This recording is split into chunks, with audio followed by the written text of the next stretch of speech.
आज का जो प्रेस कॉन्फ्रेंस है हमने इसलिए ज़रूरी सोचा क्योंकि इलेक्शन के बाद ये हमारा पहला प्रेस कॉन्फ्रेंस है और मैं सबसे पहले पूरे लद्दाख वासियों को, चाहे लेह के हों या करगिल के हों, सबको बहुत थैंक्स कहना चाहता हूँ। उनका शुक्रिया अदा करना चाहता हूँ क्योंकि उन्होंने जो रिसेंटली जो हमारे पार्लियामेंट्री इलेक्शंस हुए उसमें बीजेपी के कैंडिडेट श्री ताशी ग्याल्सन को बहुत सपोर्ट किया, उनको हौसला अफजाई किया और काफ़ी तादाद में लोगों ने उनके फेवर में वोट किया।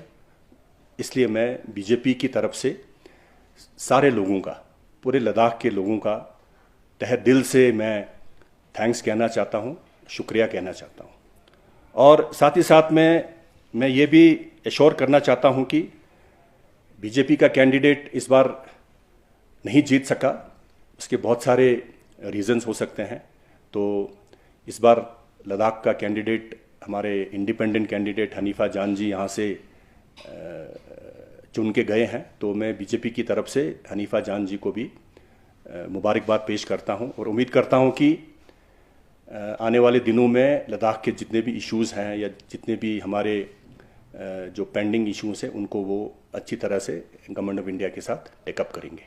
और साथ ही साथ में मैं ये भी कहना चाहता हूँ कि इसका मतलब बिल्कुल नहीं है कि बीजेपी का कैंडिडेट यहाँ से नहीं जीता तो लद्दाख बीजेपी आने वाले दिनों में लद्दाख के लोगों की जो जितने भी इश्यूज़ हैं या जितने भी डेवलपमेंटल इश्यूज़ हैं या जितने भी पेंडिंग इश्यूज़ हैं उनको टेकअप नहीं करेगी। मैं आप सबको यकीन दिलाना चाहता हूँ कि एमपी ना होने की वजह से ना यहाँ से नहीं जा पाया, लेकिन हमारे बीजेपी के जितने भी लीडर्स हैं, चाहे वो हमारे स्टेट प्रेसिडेंट हों, हमारे अभी सिटिंग सीसी साहब हों या हमारे फॉर्मर एमपी साहब हों या जितने भी बीजेपी के वर्कर्स हैं, एग्जीक्यूटिव्स हैं, हम सब लोग एकजुट होके लद्दाख के वेलफेयर के लिए, लद्दाख के लोगों के बेनिफिट के लिए, लद्दाख के लोगों के तरक्की के लिए हम एकजुट होके काम करेंगे। और जो भी काम पिछले 5 साल में नहीं हो पाया, जो पेंडिंग इश्यूज़ हैं, खासकर हमारे सेफ गार्ड का इश्यूज़ है या बहुत सारे इश्यूज़ हैं, उनको भी हम आने वाले दिनों में एनडीए के सरकार के साथ, जिसका नेतृत्व हमारे माननीय प्रधानमंत्री जी कर रहे हैं, श्री नरेंद्र मोदी जी, उनके साथ टेकअप करके जितने भी इश्यूज़ हैं, जितने भी हमारे मसले हैं, उन सबको हम पूरा जोर लगा के हल करने की कोशिश करेंगे और बहुत जल्द इस पे एक अच्छा सा एक रिजल्ट इसमें आप सबको देखने को मिलेगा। और हम इसके लिए हमने काम करना शुरू कर दिया है, तो मैं यही यकीन दिलाना चाहता हूं।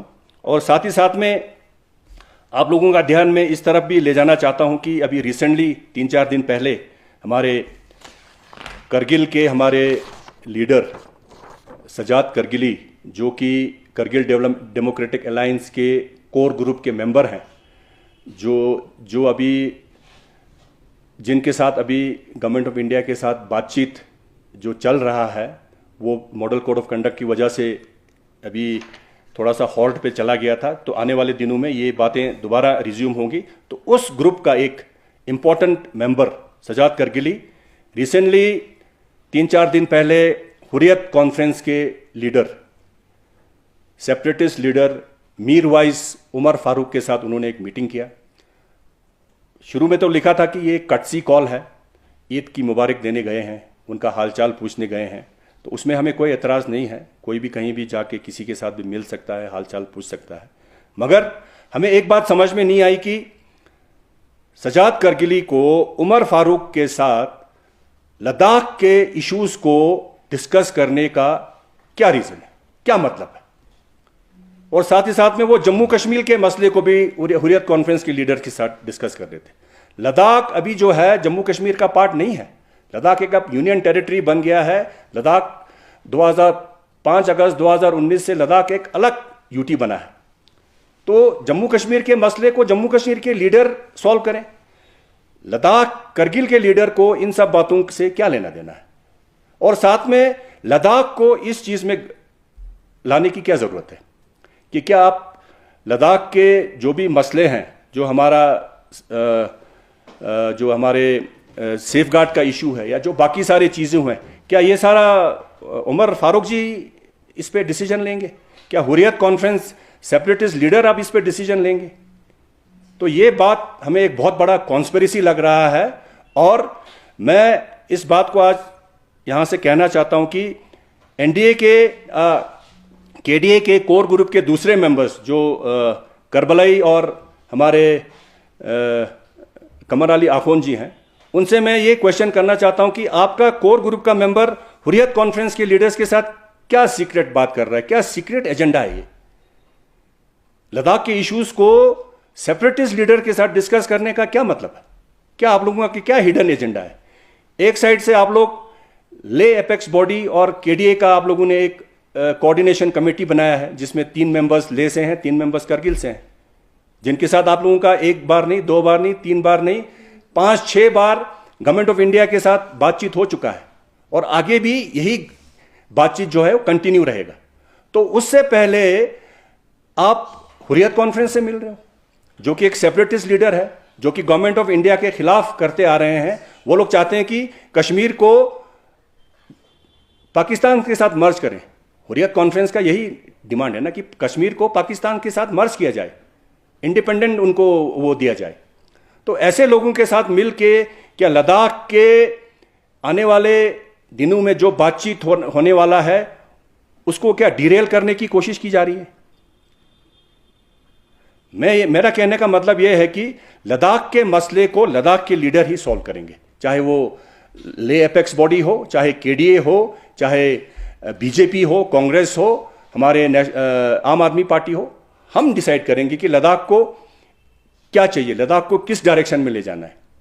हुर्रियत कॉन्फ्रेंस की हमें जरूरत नहीं है। तो ये तो एक साजिश लग रहा है, ये एक हिडन एजेंडा लग रहा है। तो इस पे करबलाई और कमर अली आखोन को इसमें क्लैरिफिकेशन देना चाहिए। और साथ ही साथ में मैं ले एपेक्स बॉडी के चेयरमैन का थुप्तन सेवांग जी से भी मैं रिक्वेस्ट करना चाहूंगा कि वो भी उनको भी पूछना पड़ेगा कि सजाद करगिली का उमर फारूक से मिलने का रीजन क्या था, और साथ ही साथ में लद्दाख के इश्यूज को उमर फारूक के साथ डिस्कस करने की क्या जरूरत थी। तो ये सब चीजें हैं, इस पे हमें गौर करने की जरूरत है। और मैंने हमेशा देखा है कि सजाद करगिली हमेशा जब भी बोलते हैं लद्दाख लद्दाख बोलते हैं। लद्दाख का मतलब ले और करगिल दोनों है। इन्होंने ये लिखा है कि अगर स्टेटहुड का दर्जा नहीं दिया गया तो हम लद्दाख के लोग जम्मू कश्मीर के साथ मर्ज करने के लिए हम डिमांड करते हैं। ऐसा हमारा तो डिमांड नहीं है, ले वालों का डिमांड तो नहीं है। 70 साल से हमने कश्मीर से अलग होने के लिए 70 साल हमने स्ट्रगल किया। 70 साल के बाद हमें यूटी मिला। हाँ, अभी यूटी में कुछ कमी पेशियां हैं, खासकर हमें हमारे इश्यूज को लेके, हमारे सेफगार्ड के इश्यूज को लेके उस पर बातचीत चल रहा है। और आने वाले दिनों में ये बातचीत और तेजी आएगी इसमें, और कोई ना कोई मसला इस बार जरूर हमारा इस मसले का जरूर कोई हमें नतीजा, एक पॉजिटिव रिजल्ट हमें मिलेगा। अगर उससे पहले अगर ऐसी हरकतें करेंगे तो मेरे ख्याल से गवर्नमेंट ऑफ इंडिया को ये चीज़ें पसंद नहीं आएगी। एक साइड से आप गवर्नमेंट ऑफ इंडिया से बात करते हो, एक साइड से आप हुर्रियत कॉन्फ्रेंस के लीडर से मिलते हो, सेपरेटिस्ट लीडर से, जो लोग अभी नज़रबंद हैं या हाउस अरेस्ट हैं, उनसे बात करते हो।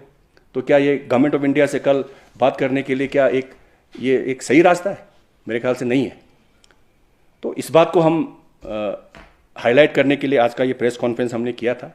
और जो भी डिसीजन होगा लद्दाख के लीडर्स के साथ कंसल्ट करके होगा। और